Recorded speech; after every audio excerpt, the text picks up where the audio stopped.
Selamat malam Bapak Ibu Saudara yang diberkati Tuhan. Kembali berjumpa dalam renungan malam di saat ini, di mana kita akan merenungkan firman Tuhan, menjadikannya sebagai alasan kita untuk bersyukur karena kebaikan Tuhan dalam kehidupan kita. Namun sebelum itu mari berdoa memohon bimbingan Tuhan. Kita berdoa. Bapa Sang Pemilik kehidupan kami bersyukur dan berterima kasih karena pertolongan Tuhan kami mampu melewati hari ini, dan kami akan merenungkan firman-Mu, menjadikannya alasan kami untuk senantiasa mengucap syukur. Dan kiranya firman-Mu ini menguatkan kami, sehingga kami mampu untuk mengerti, memahami, bahkan melakukan kehendak Tuhan dalam kehidupan kami. Bersabdalah ya Bapa, kami telah siap. Demi Kristus Yesus, Tuhan yang Juru Selamat, kami berdoa. Amin. Bacaan firman Tuhan di pagi hari ini yaitu dari kitab Obaja pasal 1, Obaja pasal 1 ayat yang ke-20 hingga ayatnya yang ke-21. Firman Tuhan: orang-orang Israel yang diangkut ke dalam pembuangan akan memiliki tanah orang Kanaan sampai ke Sarfat, dan orang-orang Yerusalem yang diangkut ke dalam pembuangan yang ada di Sefarat akan memiliki kota-kota di tanah Negeb. Penyelamat-penyelamat akan naik ke atas gunung Sion untuk menghukumkan pegunungan Esau, maka Tuhanlah yang akan empunya kerajaan itu. Demikianlah pembacaan Alkitab. Terpujilah Kristus, Hosiana. Tuhan memulihkan umat-Nya adalah tema yang akan menuntun kita untuk memahami pembacaan Alkitab di malam hari ini.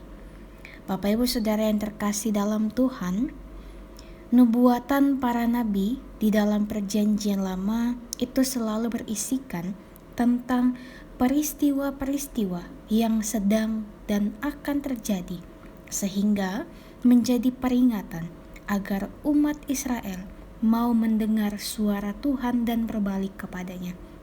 Sebab yang kita tahu bersama bahwa umat Israel senantiasa menerima anugerah Tuhan, tetapi senantiasa juga mereka mengecewakan Tuhan dengan menduakan Tuhan, bahkan melakukan berbagai kejahatan yang tidak disenangi oleh Tuhan. Dan sementara di sisi lain, pewartaan para nabi adalah suatu kabar sukacita, yaitu bahwa Tuhan yang telah menghukum umat Israel, Tuhan juga yang akan memulihkan dan menyelamatkan umat Israel.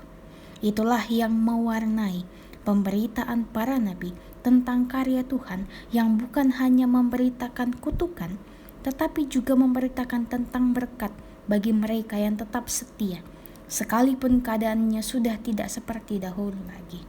Bapak Ibu Saudara yang diberkati oleh Tuhan, ini mau menunjukkan kepada kita bahwa Allah kita bukanlah Allah yang pendendam ataupun bukanlah Allah yang pemarah, tetapi Allah kita adalah Allah yang senantiasa mau agar umat-Nya dapat berubah, dapat selalu senantiasa memperbaharui dirinya menjadi lebih baik lagi, belajar dari pengalaman.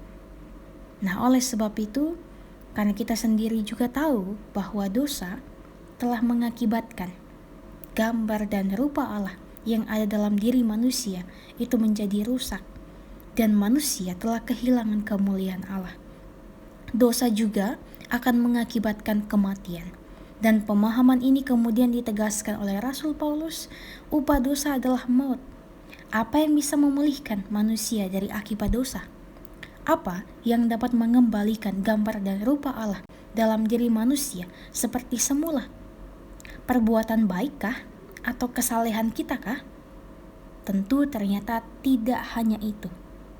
Obaja menyampaikan dalam nubuatannya kepada bangsa Israel, bahkan kepada kita, bahwa pada akhirnya Allah sendirilah yang akan mengembalikan umat Israel ke Yerusalem bahwa Allah menunjukkan kuasa kepada mereka yang setia dan percaya kepada Allah, bahwa pada akhirnya Allah akan menolong dan juga memulihkan ketekunan dan sisa-sisa umat loyalitas Israel. sehingga Cara tidak Tuhan begitu luar terpengaruh biasa, dan Bapak Ibu tidak dan Saudara. mudah Tak ada yang berpaling. mengetahui cara Obadya Tuhan dalam berlaku pemberitaannya dalam kehidupan di kita. tengah-tengah bangsa Dan Israel juga yang sedang menghadapi cara Tuhan pembuangan di untuk memulihkan Babilonia, kita umat adalah Israel akan Allah mengalami sendiri pembuangan yang akibat datang dosa dalam rupa mereka. manusia Tetapi melalui Tuhan Yesus. Penderitaan dan kematian Tuhan Yesus telah menebus dosa kita dan juga memindahkan kita dari hukuman kekal ke kehidupan yang kekal. Dan kehendak Tuhan bagi kita di Minggu Prapaskah ini agar kita tetap menjadi umat yang telah diselamatkan dan juga senantiasa merenungkan apa yang telah Allah perbuat bagi kehidupan kita, sehingga kita mampu untuk melihat bahwa begitu besar karya Tuhan, begitu besar berkat Tuhan, dan juga anugerah yang boleh kita terima, dan itu menjadi acuan bagi kita untuk senantiasa memperbaharui diri kita untuk menjadi lebih baik lagi bagi diri kita, bagi sesama kita, bahkan untuk Tuhan. Tuhan berkati kita dalam renungannya di malam hari ini. Amin. Bapak Ibu, mari berdoa. Ya Tuhan, kami bersyukur kepadamu karena pengorbananmu di kayu salib. Kini kami telah diselamatkan dari belenggu dosa, dan kami memperoleh pengampunan dan kehidupan kekal yang telah Engkau janjikan bagi kami.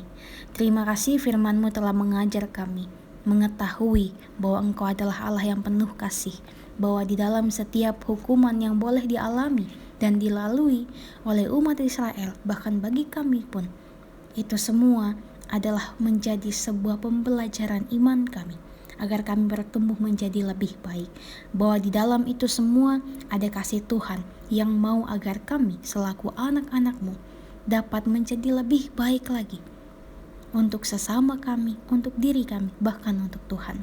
Terima kasih untuk setiap penyertaan-Mu dalam kehidupan kami, terutama di hari ini, ketika kami boleh melewati berbagai aktivitas kehidupan kami. Tuhan, kami percaya bahwa tanpa Tuhan, tanpa pertolongan Tuhan, kami tidak akan mampu melewati hari ini.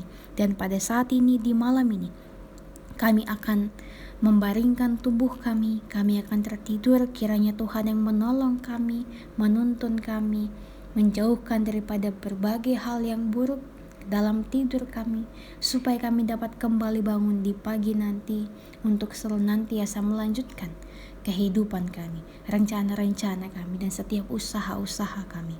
Berkati kami Tuhan, kami menyerahkan seluruhnya ke dalam tangan pengasihan-Mu saja. Ini kami, ini mohon hati kami. Demi Kristus Yesus, Tuhan dan Juru Selamat, kami telah berdoa. Amin. Bapak, Ibu, dan Saudara, demikianlah renungan kita di malam hari ini. Selamat beristirahat. Tuhan berkati kita sekalian.